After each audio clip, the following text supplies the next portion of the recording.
Hi everyone, in this video we are doing the Don't You Forget About Me tag. Now this tag was created by Jolene at Bookworm Adventure Girl, who also tagged me, and I feel super honored to be tagged in an original book tag video, and I'll link her video below. Now if you're new or returning here, hi, my name is Smitty and I've had this song stuck in my head since I've been tagged.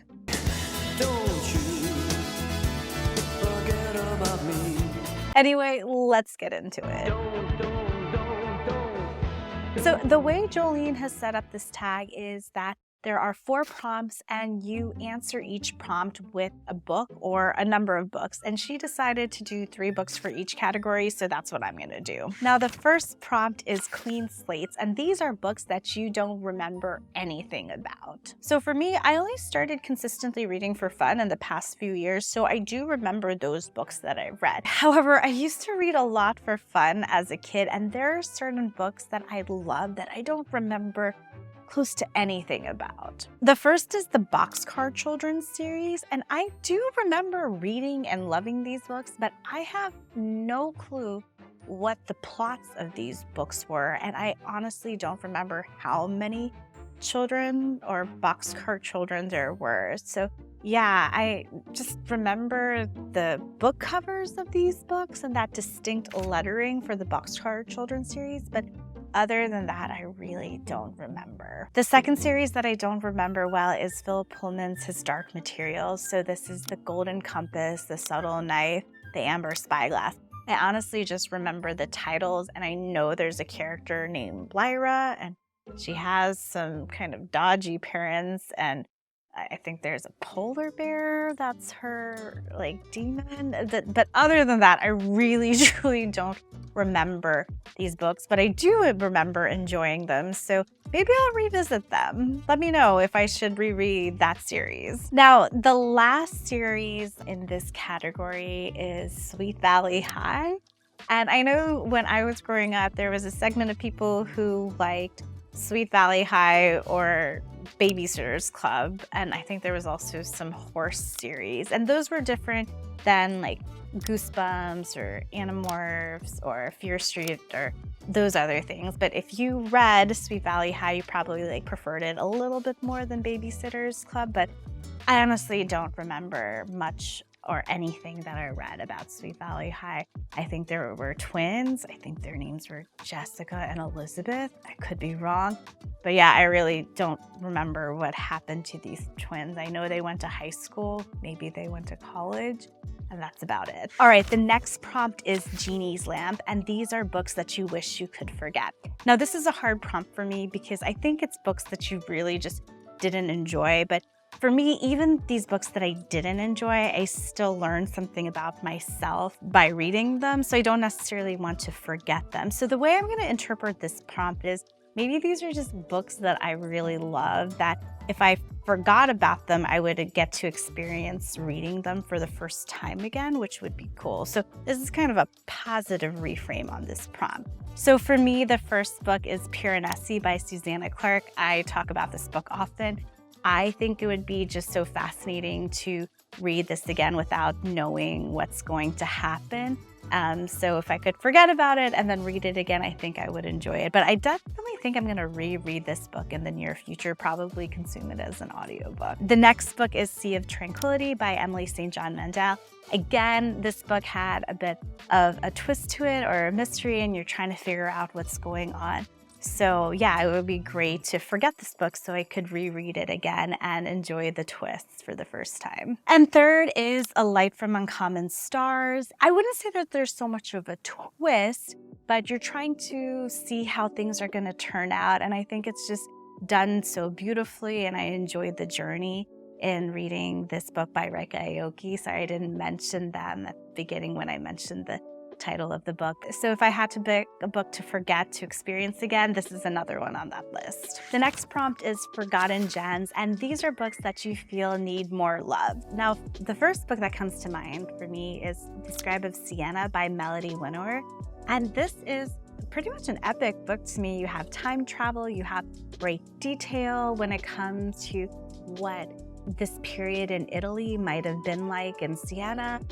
And I just don't hear this book talked about a lot, and I definitely think it deserves a bit more love. So if you haven't already, go check it out. Next up is The Lesbiana's Guide to Catholic School by Sonora Riz.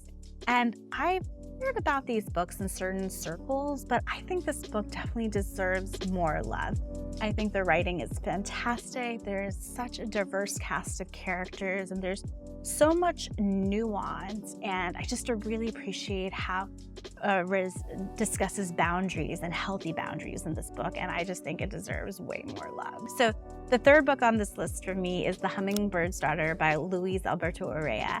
And I think this book did get love, but I just think it needs more love. I think this is such an epic show of writing. I think it took him 20 years to write this book, and the care and nuance and just everything that went into writing this book is pretty amazing to me. So I really encourage you to just go check it out. I don't want to give too much away, but it follows a young girl who seems to have some type of mystical powers, and especially related to healing, and her journey and figuring out her family and her healing abilities. And there's a lot of magical realism, but done in a very nuanced and artful way. So yeah, just go check it out before I keep rambling about it. But yeah, The Hummingbird's Daughter, definitely one to check out that needs way more love. So the next prompt is Forget-Me-Nots, and these are books that you'll always remember. So honestly, it was hard to pick just 3, but we're gonna start off with Braiding Sweetgrass by Robin Wall Kimmerer. Now, I talk about this book a lot, and I just love it, and it's been so impactful to me in different ways as a scientist, as an artist,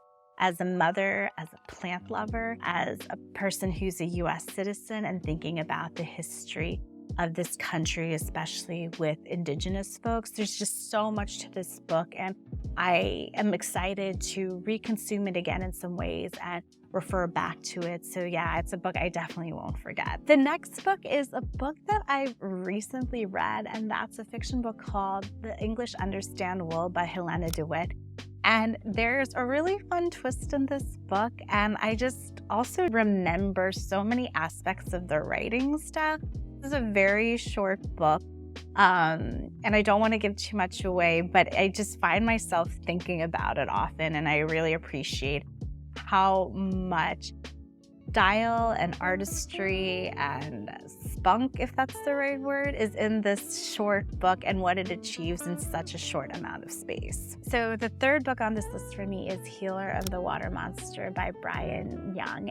I've waxed on about this book before. It's fantastic as an audiobook, but there's just so much in this book that's so memorable to me, from the writing to the Navajo story to hearing the Navajo language in the audiobook, that this book just sticks with me in a lot of ways. So if you haven't read it already, I highly recommend checking it out. So those are the prompts, and now it's time to tag people. And I'm gonna tag some people that I'm just genuinely curious what their responses to these prompts would be. And again, no pressure to do this tag, but if you so choose to, I'd love to see it. First up is Dia from A Novel Idea, and Dia's done a lot of videos that have a very nostalgic vibe, so touch on this idea of memory, so I would love to hear her responses to these prompts. I'd also love to tag Sarah from Eyes on Indie, and Sarah really focuses on indie book publishers and their books, so I would love to hear her responses, especially from an indie book lover perspective to these prompts. Next up, I'm tagging Nessa from Stories with Nessa, and Nessa reads slightly different genres than I normally gravitate to, even though we have some overlap, but I really just enjoy how she reviews books, so I'd love to get her take on this tag as well. Then we have Mars from the channel Mars, and they have similar reading tastes to me, so I'm curious to see how they would respond to these prompts. And finally, we have Monica from Dog-Eared Musings, and I've been really enjoying her channel and her deep dive reviews on specific books, so I would really love to hear her take on this tag as well. So that is all for this tag, and if you're curious about another tag I've done, check out this video here on the kindness tag. That's all for this video, and thank you again to Jolene for tagging me, and I'll catch you in the next one. Bye.